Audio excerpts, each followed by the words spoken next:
I'm very happy to be here today with you all.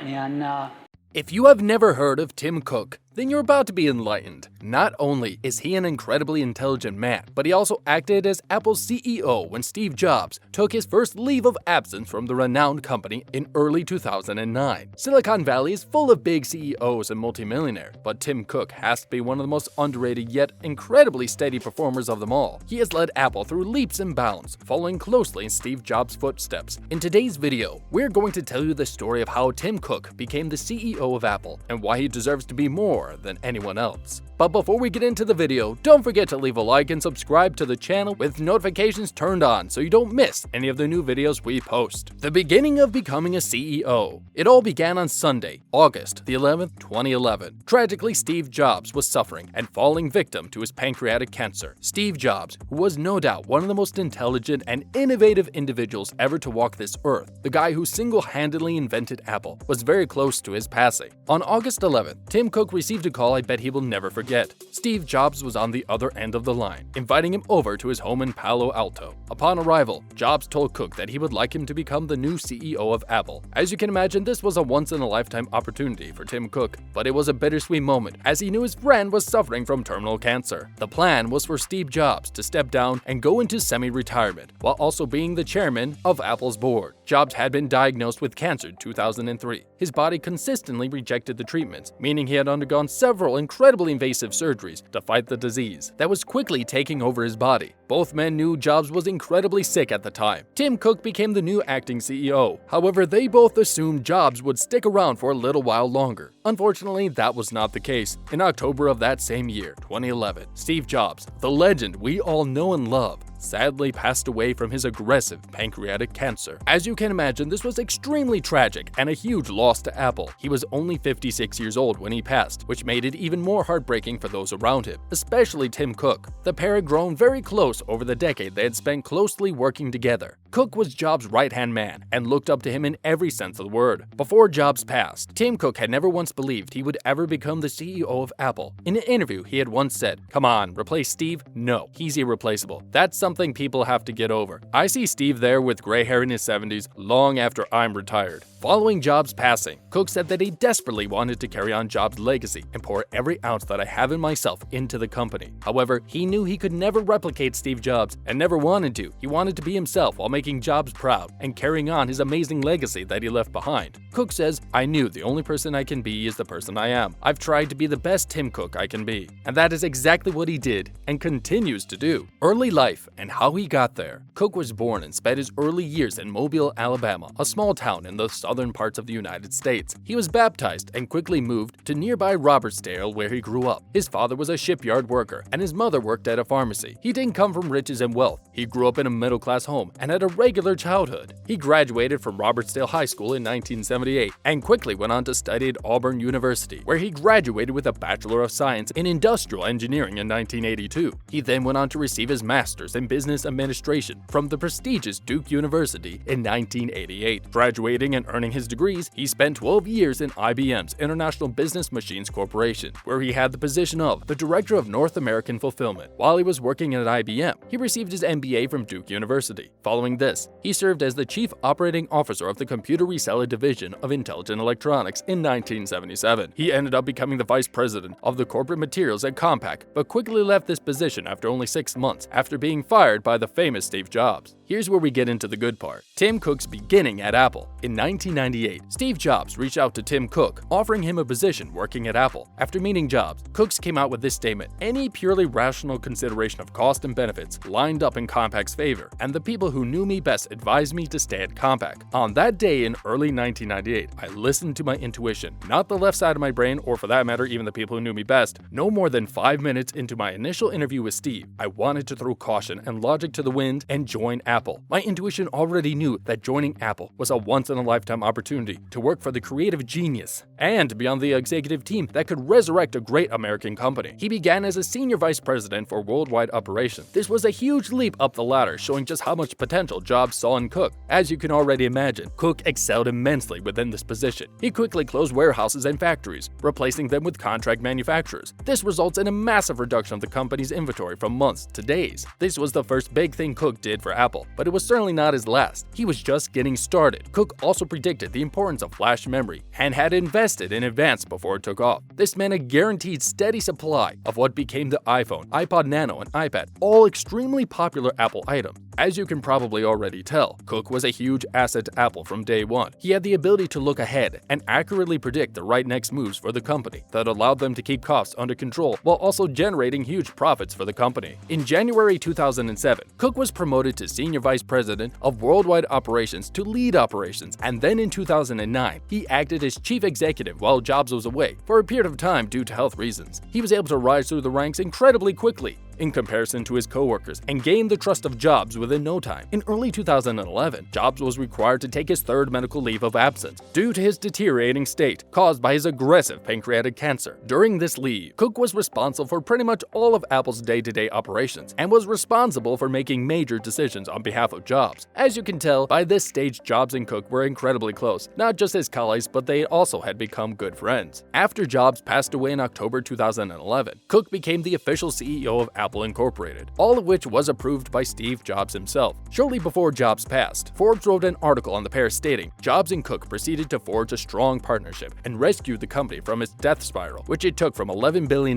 in revenue in 1995 down to less than $6 billion in 1998. Under their leadership, the company went from its nadir to a remarkable $100 billion today, showing just how powerful this duo was." What Tim Cook has done since for Apple. After Jobs passed, nobody thought an operational guy like Tim Cook could match the forward-thinking, innovative, creative mind of Steve Jobs. Critics constantly questioned Tim Cook and claimed the company would be nothing without Jobs. Fortunately, they were all proven wrong. Under Cook's guidance, Apple hasn't released any groundbreaking new device like the iPhone. However, he has continued to evolve and upgrade the iPhone and all of Apple's products into something so powerful and forward-thinking. In 2011, the iPhone was relatively basic. Don't get me wrong, it was very far ahead of its competition, but it was nothing like it is today. Under Cook's watchful eye, the iPhone has since become the linchpin for the entire Apple ecosystem. The company has built an array of products that circle around the iPhone, including the popular Apple Watch and the new extremely advanced iPads and MacBooks. Not only are the products extremely evolved and adapted towards the digital age we now live in, but Apple stock has also skyrocketed since Cook took over the company in 2011. Apple stock is currently up about 480% and became the first publicly traded company to reach a $1 trillion